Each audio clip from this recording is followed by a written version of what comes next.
The person who goes to the gym every single day, regardless of how they feel, will always beat the person who goes to the gym when they feel like going to the gym. It is astounding how many people want to be spectacular in life but also want to fit in and be normal. You are, by definition, aiming for average. Normal people get normal results. Weird people get weird results. You literally can't do what everyone else does and not expect to get what everyone else has. By doing what everyone else does, you guarantee average results. Just get up, move towards that challenge, whatever that challenge is. Move towards that challenge and go attack it. And guess what? I had to get up even though it was hard, and I had to take ownership of my life, take ownership of my time, take ownership of my day. What I have found is that when you take that kind of action, that kind of step of following your gut and your intuition, taking that step, whatever it is, the universe has a funny way of meeting you halfway. Winners fail a million times. What makes them a winner is that they believe in it, they're headstrong. Nothing's gonna stop them. The spectators have tried it and failed it and remain sitting down. They don't get up anymore because they don't believe it enough.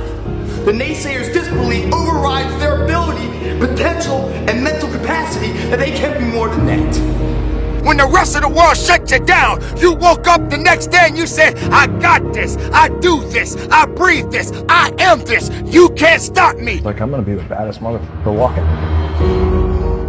Man up, stop crying. The decisions you make right now is up to you.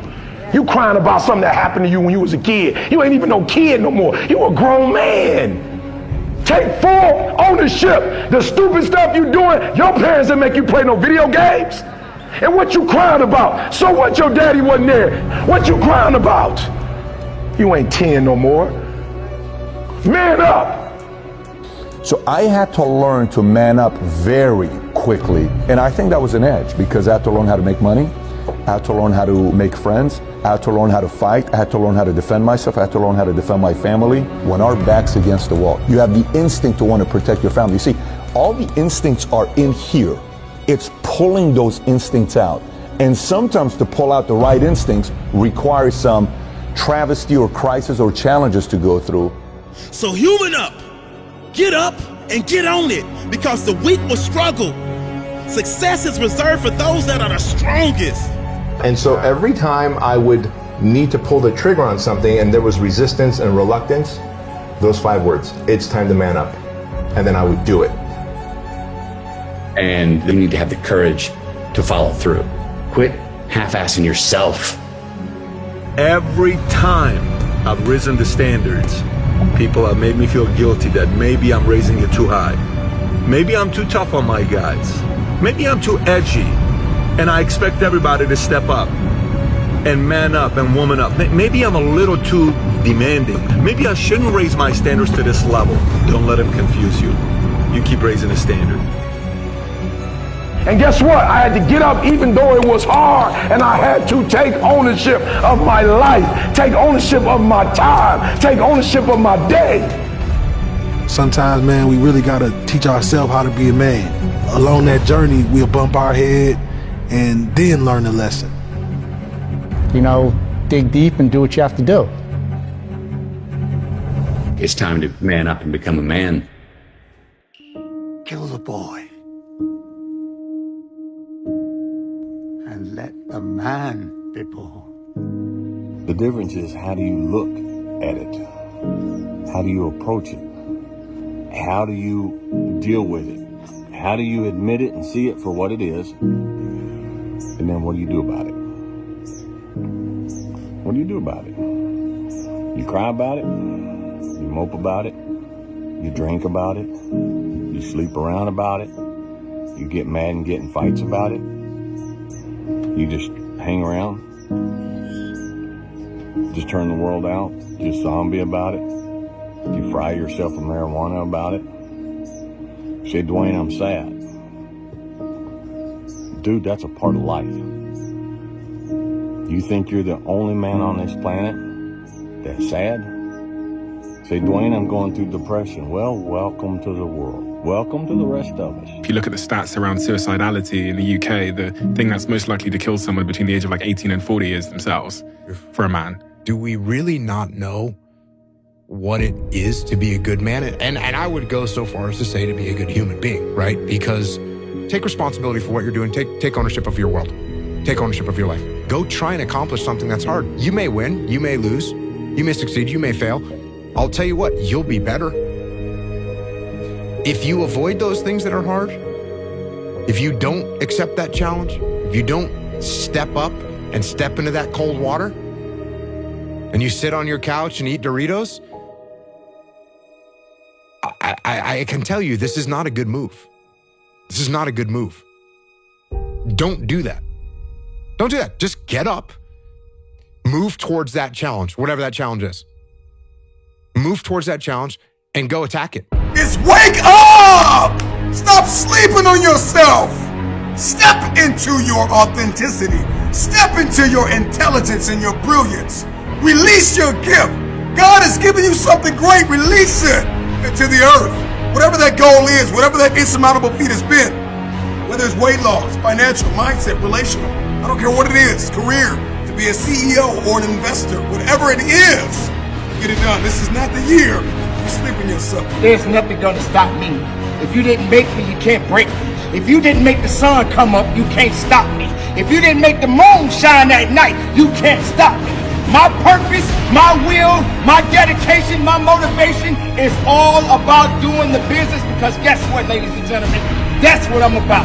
I'm about that business. I'm about that life. What are you about? Man up, stop crying. My teacher don't like you. Why? Maybe you disrespectful. Why don't say she don't like you. Go look in the mirror and take full ownership. Why does she not like me? You watching LeBron make his dreams become a reality. You watching the Black Mamba make his dreams become reality. If you put the same time LeBron put in, and I started studying, and I realized as an African American male, I need to get a master's degree and a PhD in order to do what I'm doing. And guess what? I had to get up even though it was hard, and I had to take ownership of my life, take ownership of my time, take ownership of my day. Change happens when the pain of staying the same becomes greater than the pain of making a change. Like, if you are angry, use it. If you are sad, use it. Because, like, what else are you going to do with it? Like, you might as well let it help you. Like, or it uses you. There's a moment when every boy realizes no one's coming to save him. And that's when he becomes a man. And some boys never get there and stay children forever. No one's effing coming to save you. No one's going to make you better at your business. No one is going to get you to be a better persuader of people or framer of people other than you. There's a lot of grown men and women that are still boys and girls because they think someone else is coming to change their life. The only thing that's valuable, guys, is how you see yourself in the mirror. How you look at your shadow of life. And are you happy walking next to it? No one's coming. No one's coming, everyone. No one. Nobody is coming to take responsibility for your dreams. Nobody is coming and gonna get that project done that you've been thinking about doing. No one is coming to grow your business, to heal your pain, to improve your marriage, or to make more money for you. It is up to you. It has always been up to you. Your life is your responsibility. So what? You slip up. You fall down. Big deal. That doesn't mean you stop. Do you give up or do you keep going? No one else forgives you. Learn to forgive yourself. Hold yourself up. When everybody else says no, you say yes. It's time to take ownership. You want your clothes washed? Mama, make the boy wash his clothes. Teach him how to separate the colors from the white. Mama, let your boy cook. Teach him how to cook. Let him take ownership. Make him go grocery shopping. He said, well, he don't know how to cook like me. Give him at least a day then. Give him 2 days. Take ownership. Teach him how to change the oil. Make him put gas in the car. Ownership. I love my daughter to life. When we go to the gas station, my baby girl get out and pump the gas. Somebody said, why you make your queen to be? Why you make her pump gas? Because I need to teach her one day I might die on this plane and she need to know how to put the gas in the car. And I was thinking about all the things you got from your time in the SEALs. And it's almost a bit of like a microcosm of what I think a lot of men are looking for. You know, that sense of purpose, that brotherhood. And they find it these days in like video games and stuff, right? Video games, I've got no, I cast no judgment on people that play video games. I've played video games my whole life. But it seems like there's a reason we're getting like increasingly addicted to these video games, because they're giving us something that we're searching for in real life and not getting. You used the words brotherhood, purpose. These are things that the SEALs clearly have in huge amounts. Is there anything else that you'd add to that list of what it takes to feel fulfilled? Yeah, jiu-jitsu. It almost has become a joke amongst me, my friends, people that listen to me, is you got some kind of a problem in the world, you got some kind of problem in your life, go train jiu-jitsu. There's a reason why I say that. Because the things that you just mentioned, discipline. Guess what you need to go train jiu-jitsu when you're tired and you don't feel like it? Discipline. Guess how you feel when you're done? You feel awesome. You get a bunch of dopamine. Guess who you're there with? A bunch of dudes that you can relate to. And guess what you're going to do together? You're going to struggle. You're going to go through some hardship together. You're going to sweat. You're going to choke. You're going to get your arm broken. Like, these things are going to happen. Not going to get your arm broken, but you may. Or you're going to be with a little brotherhood. And by the way, women train jiu-jitsu too. My daughters all train jiu-jitsu. It's all good. It's all good. So, yeah, jiu-jitsu is one way. Now look, could you go to the rock climbing gym? Yes, you could. Could you go to the CrossFit gym? Yes, you could. Could you go to the soccer. Yeah, the soccer field, football field, whatever. Yeah, you can do that stuff. So yeah, go do that stuff. Go do that stuff. That's shared suffering together with a group on a regular basis, whether you want to or not. Those are all little components of being in the military, being in the SEAL teams. That's what it is. That's what you're doing. What does a SEAL platoon do? They train to get ready go to war. How do they do that? They go to the desert, they carry their guns, they run through little choreographed moves, they get hot, they carry weight. It's suffering. It's just shared suffering, and they're working together. And they're learning skills. That's what you're doing in a jiu-jitsu gym. That's what you're doing on the soccer field. So go out and do those things with other human beings, and it's gonna make things better for sure. Listen to me very closely. Make these boys grow up. Fellas, take ownership. Don't you ever say you don't have something because of what somebody's doing. So I need you to take ownership of your time, of your what? Of your mind, of your what? Oh, come on, y'all playing. I used to get so mad at Jalen. Jalen would get up. I knew it was football day because he'd get up 6 o'clock in the morning. His uniform was ready. His shoes was ready. And he would eat breakfast. I'm like, what's going on? He like, game day. Friday night lights. Game day. And I would be so upset. And he like, why you hating on me? You hating on me, Dad? Like, you can't stand, I'm gonna be a football player. I'm going to the league. You hating on me. I said, I'm not hating on you. But what I hate is that the energy for school and the energy for life, you don't have the same energy for that you got for football and girls. All I'm asking for is the same energy you put in sports. I'm asking for the same thing in terms of your mind. A good man is a man who can protect and who can provide and who can serve, who can comfort, who can reprimand, who can discipline, whatever's necessary to make the world a little better because he passed through. The loud voices of this world are the 99% who don't understand exactly what you have to do. That's why when I speak and you don't understand me, it's probably a good thing. Because that probably means I'm in an area of life that you're not in.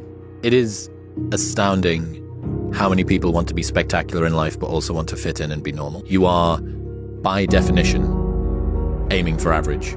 Normal people get normal results.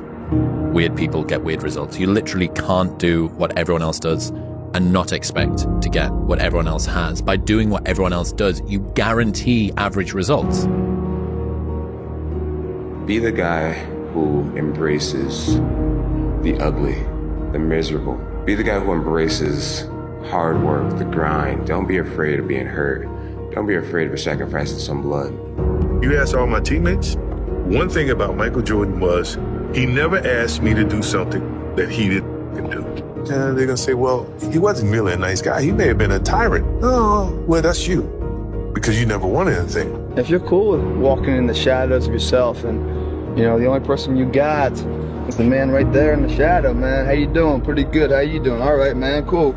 It's kind of weird having a conversation with you, but ain't no one else around because everyone else has faded way back then. Way back there. You know, if you're cool with that kind of walk of life, I tell you, man, the world is your playground. So I went to a powerlifting competition a couple of years ago. There was this one guy there lifting. He holds a bunch of records in the squat. And he's a normal working class guy from a normal working class town on the outskirts of Newcastle. And watching that man warm up is something else. He's got a sacred playlist. He never listens to the songs apart from when he's about to step on to the lifting platform. He's got these headphones on and he's just walking up and down in the same way that you'd see a bull ready to go out, ready to go and chase something. And he steps out on stage and the hairs stand up on the back of your neck. You're watching this guy channel rage, fury. That's the god of war. It's your brother, your mom, your friend, the one comment they're going to say. You've changed. Why are you doing another kick like this? Oh, you're going to try that now. Okay, here we go again.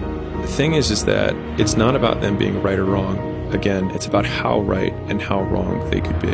Let's say you wanted to start a podcast in the past, and you did 3 episodes, and then you fell off. And then they think, I told you so. Stop with these dreams. Stop with this crazy content stuff. You're never going to become an influencer, or whatever your goal is. Replace influencer with whatever your thing is.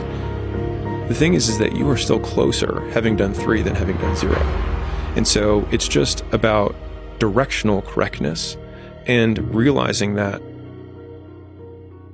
criticizers are more often correct, but when it matters most, incorrect. But for some reason I thought that I needed to be the guy. And I said, no, you know what? You don't need to be the guy. You're a leader. You need to support your leader. And it's not about you. And so that right there also changed my attitude, because then, from then on, in my career and in my life, I realized, hey, I don't always need to be the center of attention, which is what our ego wants us to do. Our ego always wants it to be about us. And it's not about us. It's not about us at all. In fact, in a situation like that, where the platoon commander wants to do something, maybe he sees something that I don't see, maybe he's got a different strategic objective that he wants to accomplish, and I'm undermining that. And what does that do to our platoon? Hey, it makes me feel great, because I think, oh yeah, I might not be the guy in charge, but I'm out here making the calls. That's your ego.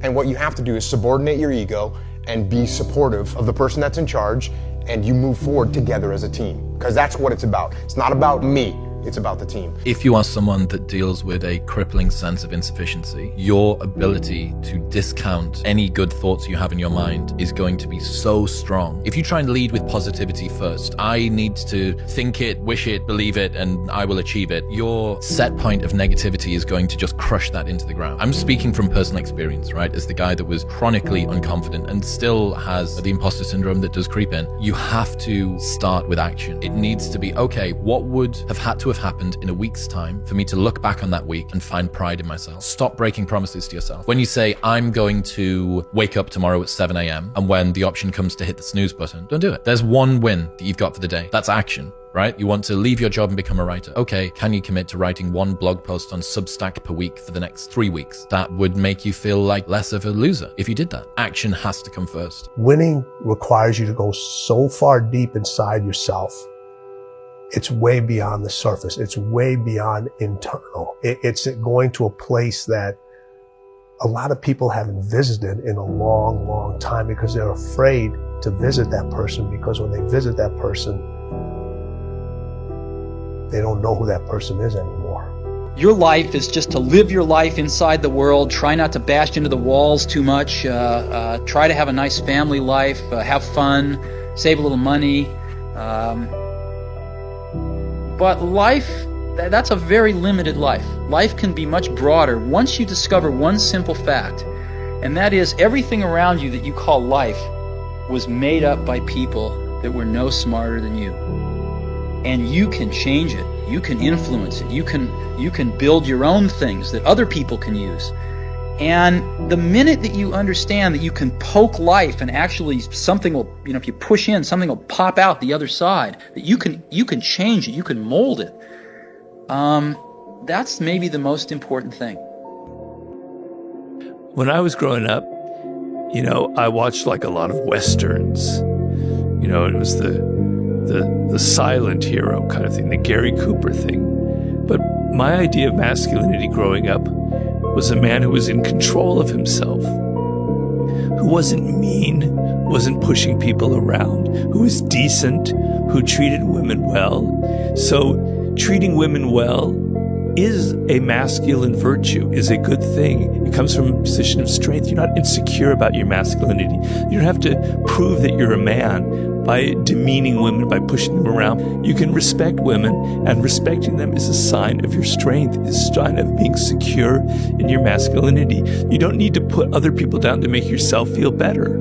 Okay, so we have to redefine these qualities, but there are no icons like out there. You either have the Andrew Tates out there, or you have these wimpy men who are just so afraid of being masculine. Okay, your aggression, your assertiveness, your testosterone is a good thing. It's how things get done. It's what energizes you, what puts you in the world. It makes you ambitious. It makes you assert yourself and motivate yourself. It has to be channeled. It has to be disciplined. But you have to see, you know, we were talking about our people-pleasing things and how you reframe it.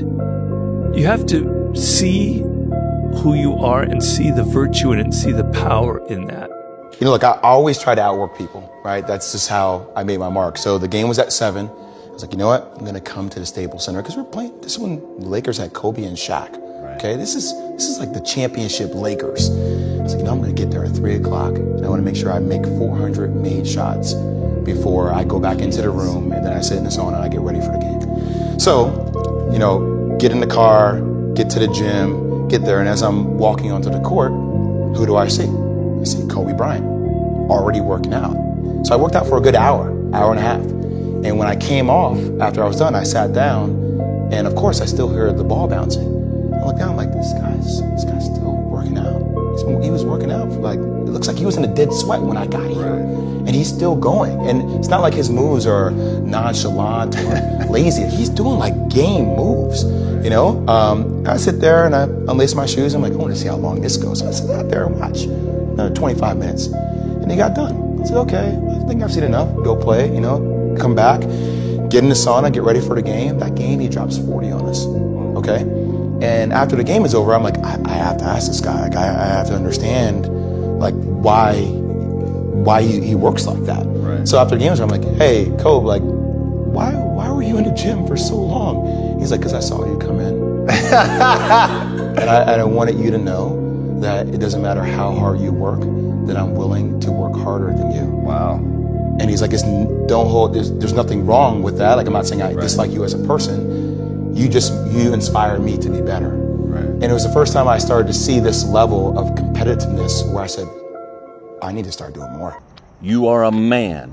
Stand up and be a man. Make the hard decisions, make the sacrifices, make the unpopular decisions, and become comfortable in your own skin. And if you are not a person that you are comfortable being alone with, that is the one person in this universe that you have full power, full right, and full responsibility to change. Like, when do you become a man? You become a man when you become responsible for other people. And part of that is taking accountability. Yep. I grew up in a culture that told me going to war made you a man. Going to prison and coming back makes you a man. Making $1 million makes you a man, you know, and it doesn't. Who teaches you to be a man? We all have these ladders of battles, roads we have to walk in our given lives. Be you famous or whoever's out there listening, we all have our individual challenges. It's cliche, money don't make it better. It don't. Fame just magnifies the problems and the opportunities. I never looked at things as problems. I look at them as opportunities. Maybe that's something I can say. You know, someone, well, she did this, and well, what an opportunity you have. Yeah, well, the world, you know, because they said this and CNN said that. Yeah, well, what an opportunity you have to make a difference because you never know who's watching. Winners fail a million times. What makes them a winner is that they believe in it, they're headstrong. Nothing's gonna stop them. The spectators have tried it and failed it and remain sitting down. They don't get up anymore because they don't believe it enough. The naysayers' disbelief overrides their ability, potential, and mental capacity that they can be more than that. Why is that? Why do people assume that tomorrow is waiting for them? Why do people think that that son owes them something? Why do people think that the idea of having more time is the best time to have? You don't have a lot of time, ladies and gentlemen. All you got is what you have. And what you have is what you need. And what you need is to get up and be about your business. Because life is just that. It's business. So what are you going to do? Are you going to lay around and wait for your opportunities to pass you by? Arm yourself with words. Be precise in your language. Right? Say what you mean. Read great men and great women. Make yourself literate. Get your tongue in order. Get it under your own control. Get rid of the ums and the likes and the you knows and the pauses. And get rid of everything you say that you only say to impress other people. And just see if you can say what you believe to be true. There's sometimes you could be in a meeting and you could be the smartest guy in the room and you don't want to let anybody know that. Let everybody talk, let everybody think they're smarter than you, but you really know what's going on. There's other times when you're in the room, you could be the least smartest guy in the room, but you got to make them think that you're smarter than them. And if you can master that technique, then you can get just about anything you want in any negotiation. I have found out to be true. Let people talk first. Try to get as much out of them as you possibly can. And then you can kind of figure it out. Like with Gotti, a couple of times I had to sit down with him. I knew that he could never believe that I was winning. So in the midst of the argument, I had to figure out what he really wanted and how I can get what I want, letting him think that he got what he wanted. It's all about how you carry yourself. In the warrior arsenal, we have different tools. We have physical tools like talent, mobility, strength, coordination, techniques, leverage, angles, timing. But if you're talking about mind, we have different tools, visualization, emotional control. In the spiritual side, we have hope, we have faith, we have patience. Those elements, they give you chance of letting the situation cook in a slow burn and see how it goes. Because if you're impatient, if you don't have the hope, if you're not believing in yourself, but if you faith, you're gonna find the light, you're gonna find the hole, you have the hope, things gonna do well. So you become smoother even in the bumpy rides. So I start to feel like my growth was depending on this growth, not only physical, not only mental, but also spiritual. I think one of the things that people struggle with is actually being very real with themselves. The difference between the difference between understanding who you are versus who you wish you were. And I think that's something that I'm always very fascinated by when I have a meeting like this. Like, what kind of read do you have on yourself? And how, I think I would struggle a lot if I didn't really genuinely know who I was. And then once you know who you are, you get more comfortable with what you're up to. Are you gonna let success sit around and wait for you? You believe that success is your best friend. Success doesn't care about you if you don't care about success. You know why? Because success has already made up its mind. It is going in the direction that it needs to go. It is hunting for the one that wants it the most. But you're not doing the hunting. You're sitting around waiting. You become something else less of yourself because you don't believe that you have the potential and the capability to be the best of yourself. So why? You just sit back and you wait for somebody to pat you on the shoulder and say it's okay. At least you gave it your best. Your best ain't good enough. Your best don't work. You need to go beyond your best. You need to go beyond the level. You need to let the world know that you exist. You need to let the world know that you made different. You're built different. You're stronger. You're more passionate. You believe in yourself. when the rest of the world shut you down, you woke up the next day and you said, I got this, I do this, I breathe this, I am this. You can't stop me. Just in your life, be an agent for good.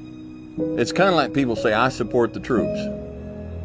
I support the troops. What do you do for the troops? Do you send them care packages? No. Do you walk up to them when you see them in a restaurant, in the airport in uniform, and do you stick your hand out and say, thank you for your service? No, I don't do anything, but I support the troops. No, that just means you're not against the troops. And going through life, become a good man or woman. Second, be a dangerous man. Now, being dangerous is not being a threat. They're two different things. Often the most dangerous man in the room is the quietest man in the room. You can't be a good man, a fully good man, if you're not a dangerous man. All right? To be good is to do good to people, and sometimes doing good to people is protecting those people. It's protecting those people, protecting those around us, all right? Third, be educated. Listen, you want to know how to be a man among men? You start following and reading and listening to guys like Jocko Willett, Jordan Peterson, these guys, and start learning. And start learning, start reading. And just, the brain is a muscle, and like any muscle, the more you work it, the stronger it